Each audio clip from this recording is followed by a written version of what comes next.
Comment faire devenir son enfant riche? Vous voulez que votre enfant soit à l'aise financièrement dans l'avenir, mais vous ne savez pas comment faire?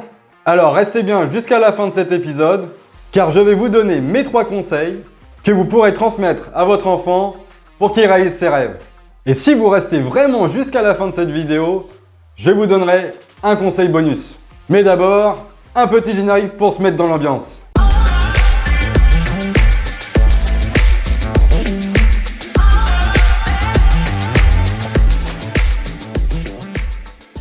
Salut et bienvenue dans un nouvel épisode de Parents du futur. Si tu es ici, c'est que toi aussi tu veux devenir un parent qui déchire et préparer ton enfant à devenir heureux, sûr de lui et qui réalise ses rêves. Je tenais à vous remercier de votre soutien et de vos partages ainsi que vos likes et commentaires sur les vidéos précédentes. Pour continuer à nous aider à faire découvrir cette chaîne et aider d'autres parents dans les difficultés qu'ils ont avec leur enfant, je vous demande de laisser un petit pouce bleu juste en dessous de la vidéo. Et pour commencer, je vais vous demander un autre petit effort. Dites-moi dans les commentaires quels ont été les conseils de vos propres parents quand vous étiez jeune. Vous ont-ils conseillé d'économiser? Vous ont-ils appris à gérer votre argent? Ou est-ce que le sujet de l'argent était-il tabou dans votre famille? Le problème de notre société est le suivant. Quand nous sommes jeunes, nous avons beaucoup d'énergie. Mais peu d'argent car nous le dépensons dans les sorties et dans des plaisirs immédiats. Une fois à la retraite, nous avons l'argent car nous faisons attention à nos dépenses, mais nous n'avons plus d'énergie pour lancer de nouveaux projets. Et si la solution était de faire l'inverse de tout le monde? Eh bien justement, voici mon premier conseil. Apprendre le plus tôt possible à nos enfants à économiser et à investir leur argent.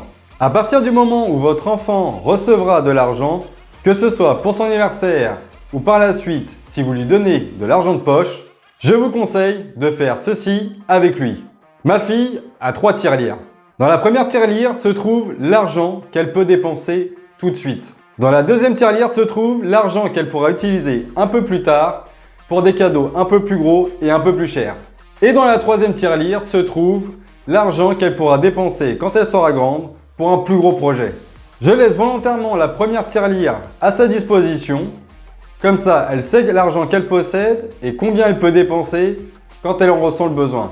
En revanche, les 2 autres tirelires, je les mets plus en hauteur pour qu'elle ne puisse pas les attraper, mais toujours à sa vue. Cela la rassure de les voir, mais elle sait très bien que cet argent sera pour plus tard. Bon, pour le moment, ma fille n'a que 4 ans, donc je n'ai pas trop de soucis à me faire de ce côté-là. Mais si vous avez peur que votre enfant ne résiste pas à la tentation de tout dépenser, voici mon conseil. Laissez-lui 25% de l'argent qu'il aura reçu. Avec cet argent, il pourra les dépenser comme il le souhaite. Pour faire office de deuxième tirelire, je vous conseille d'ouvrir un compte à son nom où vous pourrez également placer 25% de l'argent qu'il aura reçu dessus. Ce compte en banque sera utilisé pour acheter des cadeaux plus conséquents et plus chers. Pour les 50% de l'argent qui restera et qui lui serviront dans l'avenir pour payer son permis de conduire ou acheter sa voiture ou pourquoi pas en tant qu'apport pour acheter son premier appartement, je vous conseille d'ouvrir une assurance vie à son nom. L'assurance vie sera bloquée 8 ans, mais si vous avez commencé de bonne heure, ça ne sera pas un problème pour vous. Une fois les 8 ans passés, ils seront complètement disponibles si vous avez besoin de retirer cet argent. Mon deuxième conseil est qu'à partir de l'âge de 14 ou 15 ans, commencez à lui montrer vos factures d'eau ou d'électricité, ainsi que vos dépenses mensuelles comme la nourriture, le prix de vos assurances, de voiture ou d'habitation, ou même vos échéances de prêt immobilier. En faisant cela, ça lui fera comprendre la valeur de l'argent et il prendra conscience de la réalité de la vie. En voyant par exemple vos factures d'électricité ou d'eau, il aura peut-être tendance à faire plus attention dans l'avenir, à éteindre les lumières ou à prendre des douches plus courtes. Mon troisième conseil est d'utiliser la créativité et l'imagination de votre enfant. Je vais vous raconter une anecdote sur un des enfants des parents que je coach. Ce jeune venait de passer son permis de conduire et avait l'intention d'acheter une voiture. Malheureusement, il n'avait pas les moyens et il fallait trouver une solution pour gagner de l'argent pour pouvoir acheter sa voiture. Son père, qui est un des parents que je coach, m'a demandé conseil. Je lui ai demandé s'il avait déjà un petit travail et il m'a répondu oui, qu'il travaillait déjà dans un clubhouse de golf pour aider et servir les golfeurs dans leur club. Je lui ai juste dit de poser une question au golfeur. Quel service supplémentaire aurait-il besoin? Le jeune a été posé la question au golfeur et les golfeurs lui ont répondu que régulièrement, il leur manquait des balles ou certaines boissons à disposition. Le jeune a vite compris le manque que les golfeurs avaient et a réfléchi à leur trouver une solution. Après avoir fait des recherches sur internet, il a trouvé une solution plutôt ingénieuse. Il est passé par une société de distributeurs à qui il peut louer une machine et a placé la machine au sein du clubhouse avec l'autorisation de la direction en proposant différentes boissons que les golfeurs aimaient.